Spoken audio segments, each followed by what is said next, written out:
I shouldn't be telling you this, not because it's some campfire tale meant to scare you, not because it's one of those chain letter stories you scroll past online. No, I shouldn't be telling you this because I've learned over time that speaking about what happened gives it power, but I can't keep it inside anymore. Maybe if I share it, if I pass it on, it'll loosen its grip on me. Or maybe I'm just dragging you into the same curse that S followed me since I was a kid. That's the part I'm afraid of. You see, if you think ghosts are just stories, so did I. I was a skeptic, the kind of person who laughed at haunted house specials on TV, who rolled my eyes at friends whispering about Ouija boards. Ghosts were movie props, blurry photos, and creaking pipes in old houses. That's all. I never believed. Not until the night I met one. And the worst part, it never left me. Even now, as I sit here trying to put this into words, I can feel it watching. Not just behind me in the room, but somewhere deeper, woven into my memory, into the story itself. I've learned the hard way. Ghosts don't just haunt places, they haunt people. When I was younger, I used to talk about my childhood like it was simple, happy, and unremarkable. I grew up in an ordinary suburban house, the kind with beige siding, an overgrown yard, and a creaky staircase that my parents never bothered to fix. Nothing special, nothing out of the ordinary. But there's something about ordinary places that makes them perfect hiding spots for extraordinary things. Evil doesn't always announce itself with thunder and blood-red skies. It slips in quietly, the way shadows stretch when the sun goes down. I still remember my dad laughing when I told him as a kid that I hated sleeping in my room alone. "You've got to grow out of it someday," he said. "It's just your imagination." But deep down, I knew something was wrong. I knew the dark corners of that house weren't empty. I knew I wasn't alone, even when everyone else was asleep. And the thing about childhood fears is that sometimes you're right. So before I take you further, before I tell you what I saw, I'm warning you now. Once you hear this, you won't be able to unhear it. If you've ever woken up at night and thought you saw something move in the corner of your room, this story will cling to you. It'll take root in your mind the way it did in mine. Because to explain what I mean, I need to take you back to the house where I grew up. When I think back to my childhood, the first image that always comes to mind is the house. It wasn't anything special, not the kind of home you see on glossy postcards or in TV shows about perfect families. Ours was an old, boxy two-story with faded blue paint, cracked shutters, and a front porch that sagged a little in the middle, as if it was tired from holding us all up for so many years. But to me, back then, it was everything. That house raised me as much as my parents did. Its walls absorbed our laughter. Its kitchen carried the smell of pancakes on Saturday mornings. And its living room saw countless late-night movie marathons with my siblings sprawled out on the carpet. My dad was the kind of man who could fall asleep in his recliner before the opening credits were over, snoring like clockwork. My mom, always bustling around, had a way of making even the dullest Tuesday feel cozy. Candles lit, soft music humming in the background, the faintest smell of cinnamon drifting through the air. My sister and I would argue over the TV remote, then end up curled on opposite ends of the couch, half asleep before the night was over. It was home, familiar, safe. At least, that's what I told myself, because every so often the house reminded me that it had another side. A quieter one, a darker one. It started with things that anyone could dismiss, those quirks you expect from an old building. The way the floorboards groaned under invisible weight, the way the bathroom light would flicker even after Dad changed the bulb twice, the way certain rooms, like the upstairs hallway, always felt cold, no matter how warm the rest of the house was. As a kid, I brushed it off. My parents told me it was nothing. The wiring was old, the vents upstairs were bad, and all houses make noises at night. And for a long time I believed them, or at least I tried to. But sometimes, when the laughter faded and everyone else was asleep, I would lie in bed and listen. The house didn't creak like other houses. It breathed. Long drawn-out sighs from the wood, shifting in the dark. Sometimes I swore I could hear footsteps in the hallway, soft and steady, like someone pacing just outside my door. And then there were the cold spots, You could be walking from the kitchen to the stairs, and halfway through the hallway, the air would drop 10 degrees. Your arms would prickle with goosebumps, your breath fogging slightly in the summer heat. My sister hated that hallway. She said she felt like someone was watching us from the end of it. I laughed at her back then. I laughed because I didn't want her to know I felt the same thing. Looking back now, I think the house was patient.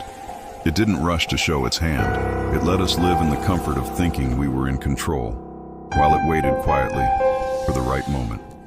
And I'll admit, I loved that place.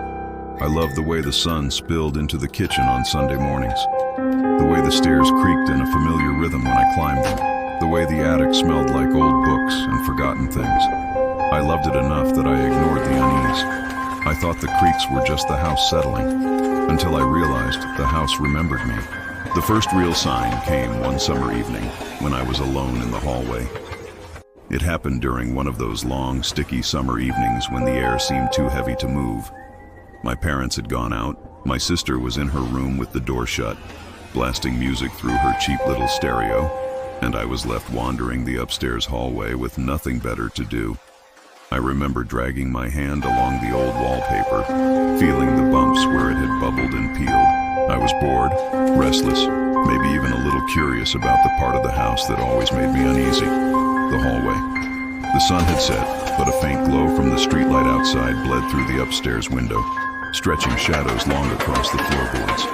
I had walked that hallway 100 times before, but that night, something felt different. I stopped halfway down and realized the shadows didn't look right. They weren't behaving the way shadows should. They stretched too far, too thin, like they were being pulled by some invisible hand. And at the very end of the hallway, near the closed door to the attic stairs, there was one shadow that didn't seem connected to anything at all. It wasn't sharp or defined. It was faint, almost like a smudge on my vision. But the longer I stared, the more I realized it had a shape, a form, a figure. I froze, every instinct in my body telling me to run, but my feet wouldn't move. The figure didn't move either. It just stood there, at the far end, waiting. At first, I thought it was a trick of the light, maybe my sister moving around in her room, casting a weird reflection. But then I heard it, a whisper. It was faint. So faint I thought maybe I imagined it. But it was there. The sound curled down the hallway like smoke, and it said my name. Not loud, not clear, just a breath against the walls, carried straight into my ears. My heart hammered so hard I could hear it in my skull. I backed away, slow, eyes never leaving the shadow. I wanted to yell for my sister, but my throat locked up. Finally, I forced out a weak, "Hello?" The whisper stopped. The figure melted like it sank into the wall, leaving nothing behind but the dim stretch of shadows from the streetlight. I stood there trembling until I heard my sister's door creak open. She leaned into the hall, annoyed, her music still playing faintly behind her. "Why are you standing there like a weirdo?" she asked.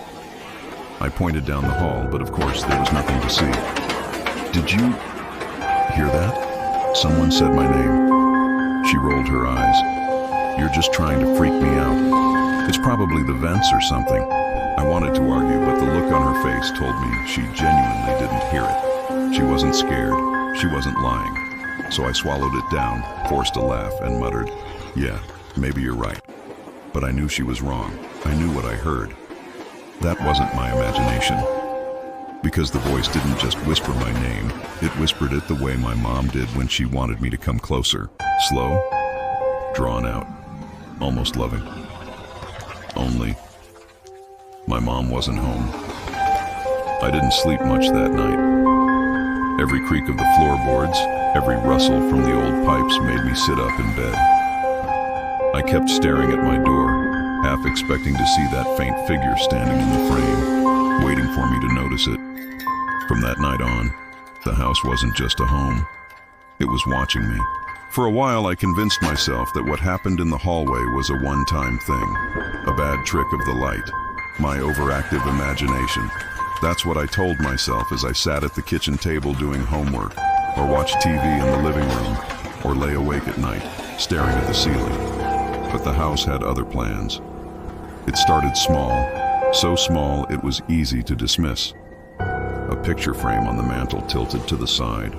A bedroom door cracked open when I knew I'd shut it tight.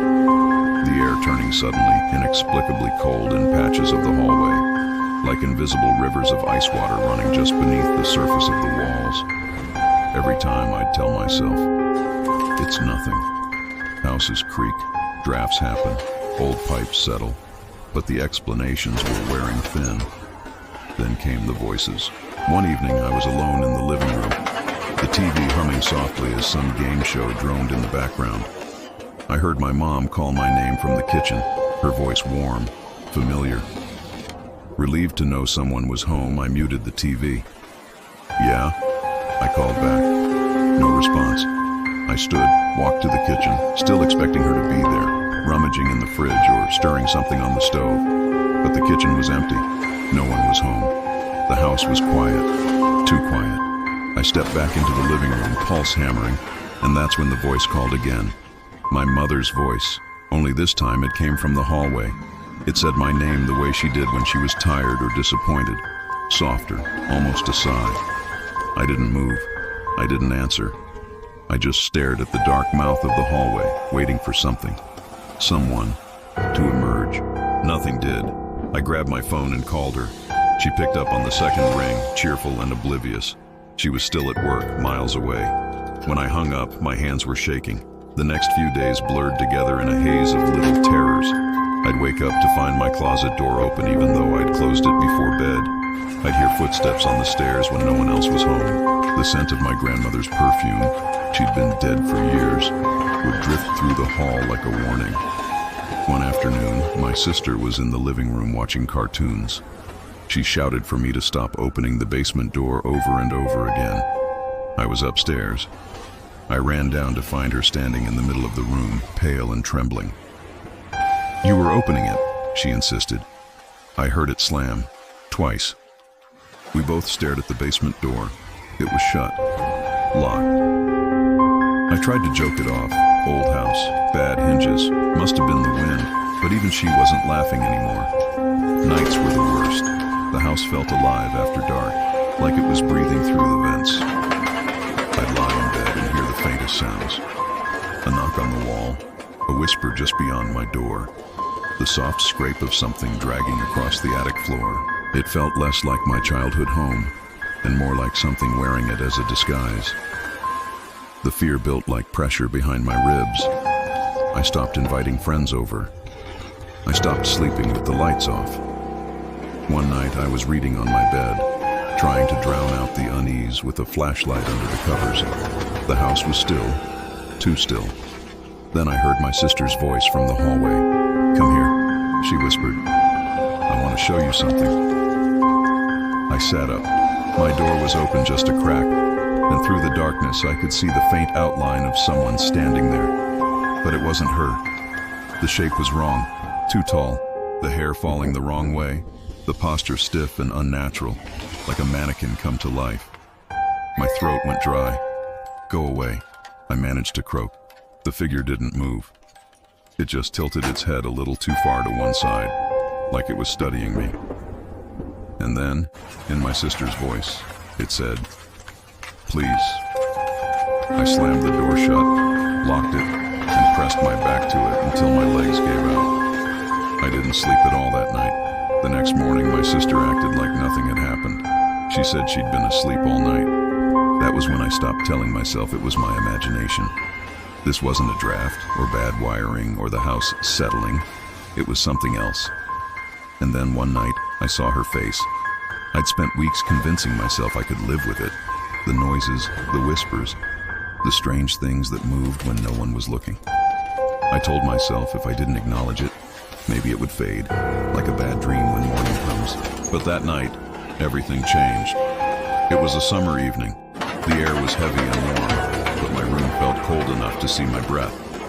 The smell hit me first, a faint, powdery sweetness, like an old-fashioned perfume. My grandmother used to keep a bottle like it on her dresser, the kind that smelled of wilted roses and forgotten drawers.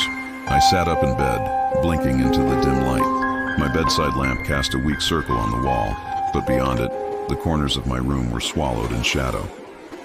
That's when I heard it. Soft, uneven breathing that wasn't mine. I froze. My heart hammered so hard I thought it might give me away. I tried to tell myself it was the pipes or the wind sneaking through a crack in the window. But deep down, I already knew better. Slowly, I turned my head toward the corner by the closet. She was there. A woman stood half in shadow, half in the sickly yellow glow of my lamp. She wore a long white dress that looked older than my house, lace at the cuffs, high collar, fabric so thin and brittle it could have turned to dust if I touched it. Her hair was pinned up in a style I'd only ever seen in black and white photographs.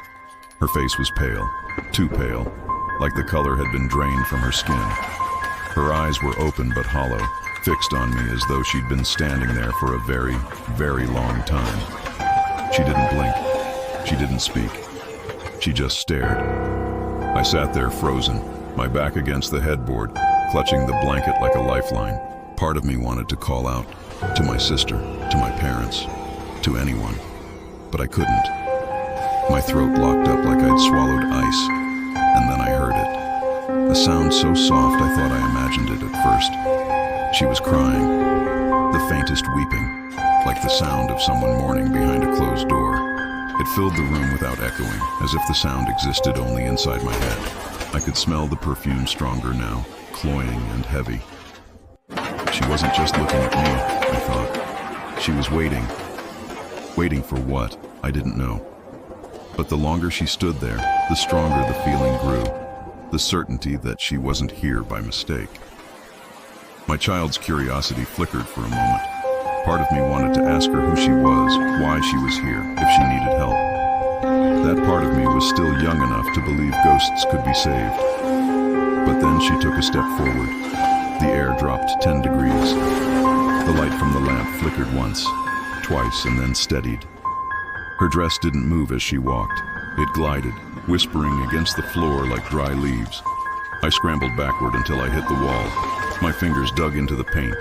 "Please," I whispered, though I wasn't sure if I was begging her or warning her. She stopped. She tilted her head, and her hollow eyes seemed to widen. Then she was gone. No flicker, no fade. Just there one moment, gone the next. The room was empty except for the scent of her perfume, which lingered for minutes after she vanished. I stayed awake until dawn, shaking, staring at that corner as the first light crept in through the window. When my mom came in to wake me for breakfast, she wrinkled her nose. "Smells like someone spilled perfume," she said lightly. I didn't answer. For days after, I told myself it was a nightmare, some vivid dream conjured by all the fear I'd been bottling up. But then the dream started following me when I was awake. It began with glimpses her pale face in the reflection of a darkened TV screen, her silhouette at the top of the stairs when I knew no one was up there, her perfume drifting through the hall like a warning. She wasn't gone. She'd simply crossed a line, and now I was seeing her on both sides, and somewhere deep in my chest, the truth settled in like cold iron. She wasn't haunting the house anymore. She was haunting me. Sleep used to be my escape.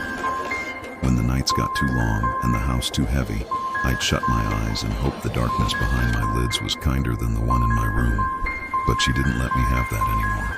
It started with fragments, dreams that felt more like memories, except they weren't mine. I'd see the basement door creak open on its own, hear the low hum of water running even though no pipes were ever on. Some nights I'd be standing ankle deep in black water, the ceiling pressing lower, the walls slick with something that wasn't quite moisture. I'd turn, and she'd be there at the bottom of the stairs, pale and patient, her hands reaching out like she was waiting to pull me under. I'd jolt awake, breathless, only to find my feet damp with sweat and the faint smell of wet earth hanging in the room. The dreams grew worse. One night, I saw my family at the dinner table, my mother, my sister, my father. But their faces were blank, their eyes hollow. They moved like mannequins, cutting meat that wasn't there, smiling with mouths that didn't open. Behind them stood the woman in white, her hands on their shoulders like she was arranging them for a photograph. I woke up gasping, heart hammering so hard I thought it might burst. That's when I saw them, muddy footprints on the hardwood floor, They started at the foot of my bed, two small, bare impressions, damp enough to glisten in the dim light. They trailed back toward the hallway and ended just outside the closet door. I sat frozen, staring at them, too scared to get up. When I finally did move, they were gone. Not faded, gone, like they'd never been there at all. After that, the line between dream and waking blurred completely. I'd catch whiffs of that old perfume in places it had no business being. Inside my backpack at school, in the backseat of my mom's car, even once in the middle of the grocery store. Sometimes I'd hear water dripping somewhere nearby, even when everything was dry. Other times, I'd pass a mirror and swear I saw her reflection instead of mine, just for a second. I stopped telling my family about it. My sister had rolled her eyes the first few times, said I was scaring myself for nothing. My mother chalked it up to stress or hormones. My father just said the house was old and creaky. But I knew better.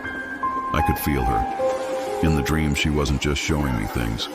She was testing me, seeing how close she could get before I broke. And each time I woke, a new detail from the nightmare would follow me back. Mud on the floor, a faint echo of dripping water, the perfume hanging in the air like a warning. It wasn't just haunting anymore. It was bleeding through. That's when I decided I had to find out who she really was. I've always been the kind of person who needs answers. Even as a kid, when something scared me, I'd go looking for the logic behind it, the trick, the explanation. The hidden wire that made the ghost float. But this wasn't a Halloween illusion. This was my house, my life, and I couldn't sleep anymore without feeling her eyes on me. So I did what I do best. I started digging. It began at the town library, a squat brick building that smelled like dust and old paper. I sat under flickering fluorescent lights, scrolling through microfilm of newspapers that hadn't been touched in decades. The headlines blurred together. Birth announcements, parades, local elections, until one article stopped me cold. It was dated October 17th, 1956. Local woman missing, foul play suspected. Her name was Eleanor Vance. She was 29, a school teacher, married to a traveling salesman who, according to the article, was away the night she vanished. She'd been seen hanging laundry in the backyard of what was now my childhood home. By morning, she was gone. I copied the article down, every word. The paper noted that neighbors had heard disturbances that night, raised voices, something like glass breaking, and then silence. Police found no sign of forced entry, nothing stolen, only a cracked perfume bottle on the upstairs landing and a single muddy footprint leading to the basement. My heart thudded as I read. I could almost smell that perfume. There was more. A follow-up piece a week later confirmed that her death certificate had been filed, but her body had never been recovered. The case went cold. Her husband remarried 2 years later. By the early 60s, new owners had moved into the house. I didn't stop there. I went to the county courthouse, asked to see property records, old deeds, anything. The clerk gave me a sympathetic smile, but clearly thought I was wasting my time. Still, she handed over a stack of manila folders. I sat at a metal table under the hum of a buzzing light, flipping through decades of names and signatures. The house had changed hands more often than most. Families moving in, staying a few years, then leaving suddenly. One sale was marked as emergency transfer. Another ended with an estate sale after both owners died within months of each other. No cause of death listed. When I asked an elderly neighbor, Mrs. Connolly, who'd lived across the street since the 70s, if she remembered anything, her lips tightened. "I don't know what you think you're digging up," she said, "but some things are better left where they are." Then she shut her door in my face. Even my own family brushed me off. My mother laughed nervously when I showed her the articles. "Old houses have stories," she said. "They're not all true." My father grew irritated. "This is why you're not sleeping. You're feeding it." But it was too late. I couldn't unsee Eleanor's face in that grainy black and white photo. Pale, serious eyes, hair pinned back. It was her, the woman in my room. And with each new detail, the unease in the house grew sharper. The pipes groaned louder at night. The air turned colder in the hallway, the one where I'd first seen her shadow. I thought finding her name would give me power over the fear. Instead, It felt like I just said it aloud for the first time, and she'd heard me. Because that night, when I finally came home from the library, the house felt different. Quieter, expectant, like she knew I had learned her secret. It happened on a night when the timing couldn't have been worse. My parents had taken my younger brother to visit relatives out of town. I'd insisted on staying behind, homework, or so I said. In truth, I didn't want to admit to them that I was terrified of leaving the house empty. Part of me believed if I stayed, I could manage it, contain it. By dusk, the silence was unbearable. No TV murmuring in the background, no dishes clattering in the kitchen, just the house breathing around me, wood settling, pipes sighing. Except now, every sound felt sharpened, pointed directly at me. I sat in the living room with all the lights on, a blanket around my shoulders like a shield. My laptop glowed on the coffee table, but I wasn't really watching the screen. I kept glancing at the hallway, the one that led to my room. That hallway had always felt too long, too narrow. Tonight it stretched like a tunnel into darkness, daring me to look away. Then the first door slammed. It came from upstairs, my bedroom door, a single violent crack that shook the walls. I jumped, heart in my throat, and stared at the ceiling as dust floated down from the light fixture. Another door, slam, then another, bam, bam, one after the other, as if someone was running through the hallway above me, shutting every door in their path. I whispered to myself, it's just the draft, just the air. But the windows were locked, and the air was still. The whispers came next. They started faint, threading through the hum of the refrigerator. I thought it was just my mind replaying voices from earlier in the day until I heard my name, whispered, right beside my ear. I whipped around, but no one was there.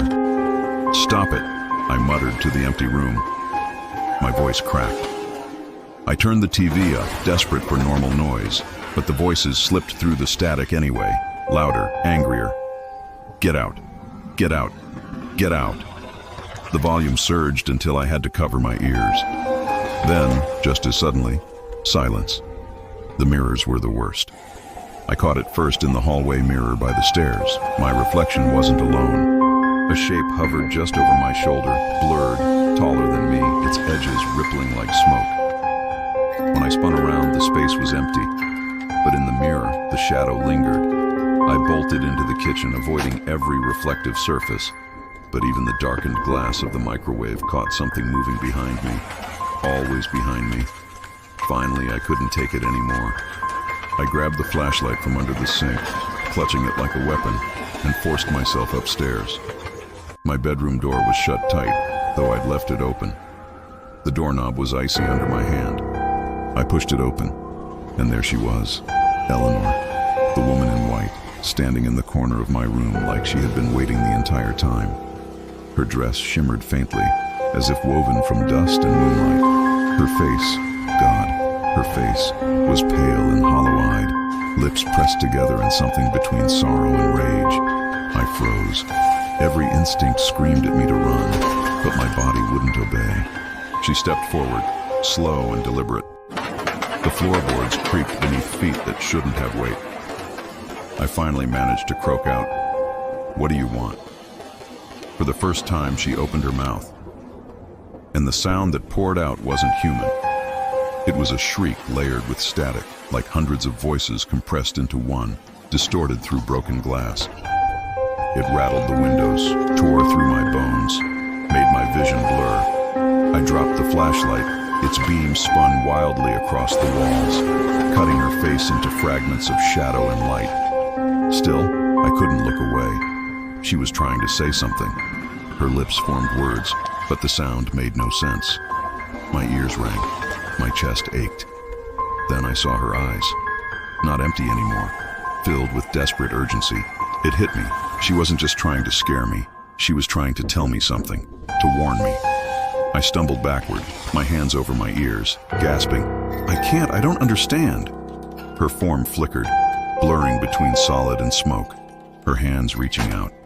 For a second, I thought she might touch me, but the moment her fingers neared mine, The bedroom light exploded, glass raining down in a shower of sparks. When I opened my eyes, she was gone. Only silence remained, broken by the faint ticking of the clock on my nightstand. I thought that was the end, until I realized it had only just begun. I thought leaving the house would fix everything. The day we moved out, I remember standing in the empty living room, staring at the marks in the carpet where our furniture used to sit, trying to convince myself that the walls looked ordinary, just plaster and paint, nothing more. I even told myself goodbye, like closing a chapter in a book. But ghosts don't care about real estate. The first time I saw her again was 3 weeks later, in a hotel room halfway across the state. I just started at a new school, finally breathing easier, telling myself the worst was over. That night I brushed my teeth in front of the bathroom mirror, spitting foam into the sink, and froze. Behind me, barely visible in the dim light, stood her reflection. Eleanor. She wasn't in the room itself, only in the mirror. She loomed in the shadow just behind my shoulder, her pale face watching me like she had never left. My hand trembled so badly I dropped my toothbrush. When I spun around, the room was empty, but in the mirror, she smiled. After that, she never let me go. Everywhere I lived, she found me. College dorms, cheap apartments, even when I crashed on a friend's couch. It didn't matter. If there was a reflective surface, glass, water, polished metal, she was there. Sometimes only for an instant, just enough for me to doubt my sanity. Other times she lingered, staring until I couldn't bear to look anymore. I tried to bury it, to laugh it off when people asked why I covered every mirror in my room or refused to stand near windows at night. I just don't like reflections, I'd joke. But the truth was, they weren't my reflections anymore. They belonged to her. Photos were the worst. At first I thought it was a glitch, an odd smudge, a blur on the lens, but then she started appearing more clearly. There she'd be, in the corner of a group photo at a party, pale and out of place among smiling faces. Once I found her standing directly behind me in a picture with friends, her hand hovering just above my shoulder like she was claiming me. And the strangest part, nobody else remembered her. When I tried to explain, to my parents, to my closest friends, they just gave me pitying looks. "You've always had a vivid imagination," they'd say. Or worse, "You must be remembering wrong." Nobody like that ever lived in the old house. It was like Eleanor had erased herself from the world, except for me. I was the only one she'd left tethered to her. The isolation was suffocating. I stopped trying to convince anyone. I stopped dating, stopped letting people too close. Every time I thought about opening up, I imagined the moment they'd look at a photo of us together and ask, "Who's that standing behind you?" And still, she followed. Hotel rooms, crowded subways. Late at night, when I scrolled through my phone, her faint reflection would shimmer on the black screen between apps. Sometimes I'd wake to the sound of faint weeping at the foot of my bed, only to find muddy footprints leading back to the mirror. Years passed, but time didn't weaken her. It brought her closer. Now she doesn't just linger in the background. She moves. I'll see her step forward in the reflection while I stand still. Her mouth will twitch like she's trying to speak again, but the sound never carries through the glass. And lately I've noticed something new. She's not just in mirrors anymore. Last week, while video calling a coworker, the connection glitched, static flaring across the screen. For half a second, Eleanor's face appeared instead of mine. My coworker laughed it off, blamed poor Wi-Fi. But I knew better. Every time I move, she finds me again.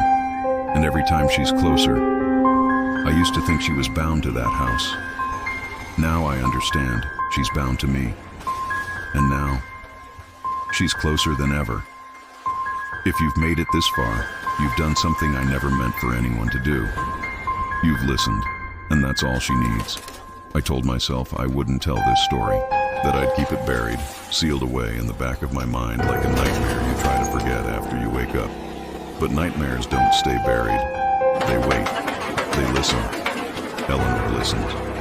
I can feel her now, even as I speak, her presence coiling just behind me. The air shifts when she draws closer, like a draft from a door that's not supposed to be open. I used to think she was only bound to me, that I was her only tether. But the moment you heard her name, she noticed you too. If you're watching this, she knows your name now. You might laugh. Close this tab. Tell yourself it's just a story. That's what I told myself after the first time I saw her reflection. That's what everyone tells themselves, right before they start seeing her too. Check your phone. Look at the black screen between apps. Stare into the window beside you when the night's gone still. You might think it's your reflection shifting in the dark. You might think it's nothing at all. It's not. Don't check the corner of your room. Don't glance at the mirror just yet. Not while you're alone. You might already feel it, the temperature dipping, the faint scent of old perfume drifting from nowhere. It's her way of saying hello. Her way of testing the surface between your world and hers. The truth is, I don't know why she does it. I don't know if she wants to warn you or if she wants you. All I know is that every time someone hears her story, she grows stronger and she gets closer. I can't stop her anymore, but maybe you can. Or maybe you'll just keep watching, keep listening, let her in. You're probably wondering if this is a joke, if I've gone too far. I wondered the same thing years ago, right before the creaks in the house started spelling my name, right before my life began to twist around her shadow. So here's my last warning. If you start to feel like someone's behind you when no one's there, if you catch a flicker of white at the edge of your vision, don't look. Don't call her name. Don't give her more of yourself than you already have. Because once you see her face, she never leaves you. And now, she's closer than ever. If you think ghosts are just stories, so did I.